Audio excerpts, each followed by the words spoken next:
Praise the lord, hallelujah. પ્રભુ ઈસુ ખ્રિસ્તના નામમાં આપ સર્વનો આવકાર કરું છું. પ્રભુના નામમાં પ્રેમી સલામ પાઠવું છું.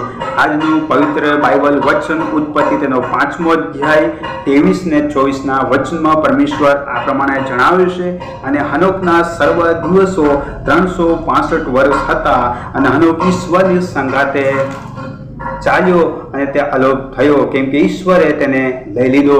ખ્રિસ્તમાં વાલા ભાઈ બહેનો, આજના પવિત્ર બાઇબલ વચન દ્વારા પરમેશ્વર પ્રકારદાયક સંદેશ છે દરેક જગતના તમામ ભાઈ બહેનોને એ પૂરો પાડે છે કે આપણે આ હનોકના જેવું જીવન જીવીએ. અને પરમેશ્વર એટલાને માટે જીવન આપ્યું છે કે આપણે હનોકના જેવું જીવન જીવીશું. હનોકના જેમ ઈશ્વરની સંગાથે ચાલવાનું છે. ઈશ્વરની સંગાથે ચાલવું યાને ભક્તિમય જીવન જીવવું, ઈશ્વરની ઈચ્છામાં જીવન જીવવું, ઈશ્વરની આધીનતામાં જીવન જીવવું, એ જ પરમેશ્વર દરેક મનુષ્યના જીવનમાં એ અપેક્ષા રાખે છે. એટલાને માટે જ જીવન આપ્યું છે. ત્યારે ઈશ્વરની આધીનતામય, ઈશ્વરની ભક્તિમય જીવન જીવીએ, ઈશ્વરની ઈચ્છામાં જીવન જીવીએ, એ પરમેશ્વર આ વચન દ્વારા આહવાન આપે છે. ત્યારે આપ સર્વને પ્રભુ આ વચન દ્વારા આશીષ આપે.